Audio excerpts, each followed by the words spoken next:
президенти Тоҷикистон Эмомалии Раҳмон дар остонаи 30-солагии ҷашни истиқлоли кишвараш хидматҳои ду чеҳраи машҳури тарихӣ Бурҳониддини Раббонӣ, президенти пешини Афғонистон ва Аҳмадшоҳи Масъуд, қаҳрамони миллии Афғонистонро бо ордени Исмоили Сомонӣ дараҷаи 1 қадрдонӣ кард.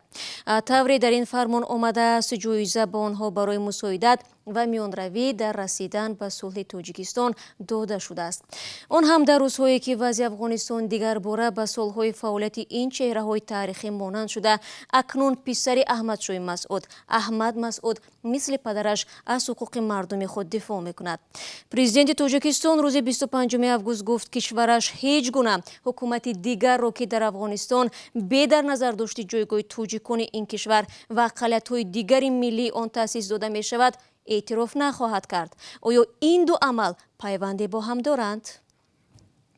ҳоло ҳамкорам Мирзонабӣ Холиқзод дар студия бо мост ва аз ӯ мепурсам ки ҷоизаҳои Тоҷикистон ба Бурҳониддини Раббонӣ ва Аҳмадшоҳи Масъуд дар ин рӯзҳо чӣ маънӣ дошта метавонад?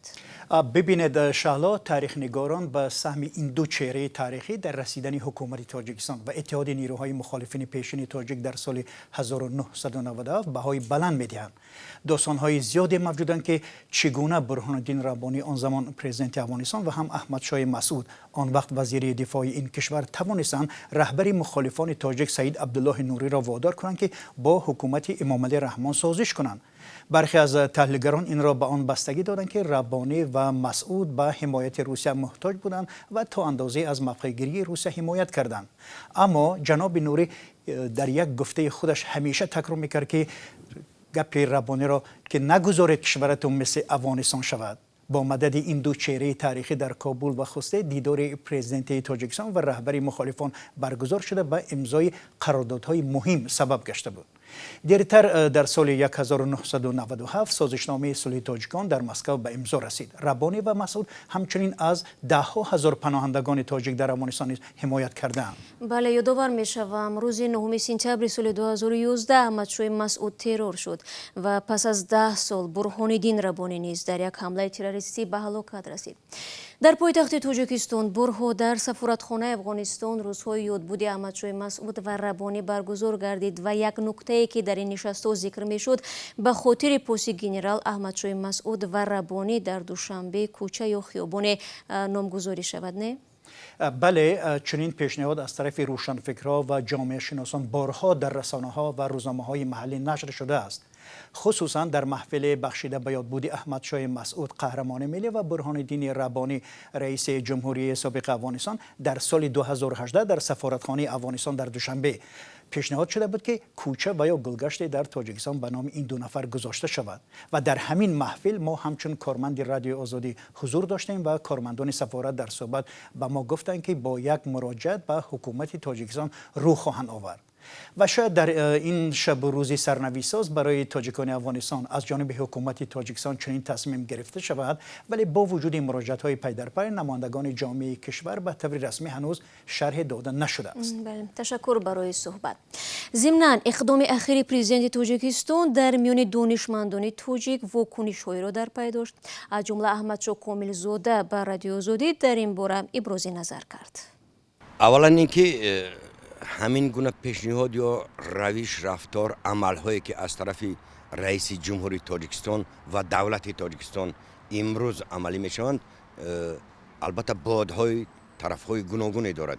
اینکه اگر بگوییم که رئیس جمهوری تاجیکستان میخواهد که خودش در میان مردم فارسی زبان نشان بدهد و آبرو و اعتبار بیشتر کسب کند، این حقی او است. بگذار باشد، ممکن که هیچ هم باشد، ولی برای این کار هم حق دارد. از سوی دیگر اینکه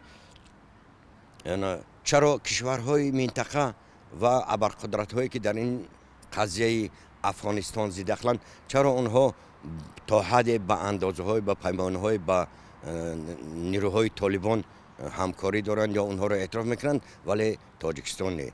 ما هنوز در همون روزهای اول اعتبار داده بودیم و باور داشتیم به اینکه رئیس جمهوری تاجیکستان، دولت تاجیکستان هیچگاه نمیتواند و حق هم ندارد که نیروی طالبان را همچون نیرو یعنی به عنوان نه همچون نیرو بلکه همچون یک حکومت اعتراف کند، برای که روش و کارهای آنها، حکومت داری و مناسبت آنها با مردمی داخل افغانستان خیلی بد است.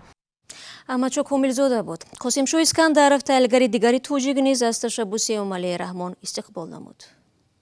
پیام رئیس جمهور همین است که همیشه جمهوری تاجیکستان، سرور دولت تاجیکستان جانبدار صلح، جانبدار با راه سیاسی و سر میز مذاکرات حل کردن تمام مسائل افغانستان و قضیه افغانستان بودند. از ابتدا کوشششان، از ابتدا دعوتشان، از ابتدا صدایی که در تمام جا بلند میکردن از تاجیکستان شروع شده تا سازمان ملل و دیگر مرجع ها همین بود که قضیه افغانستان باید که با راه مسالمت آمیز، با راه مذاکره حل شود و پیام امروزشان همین است که هر گونه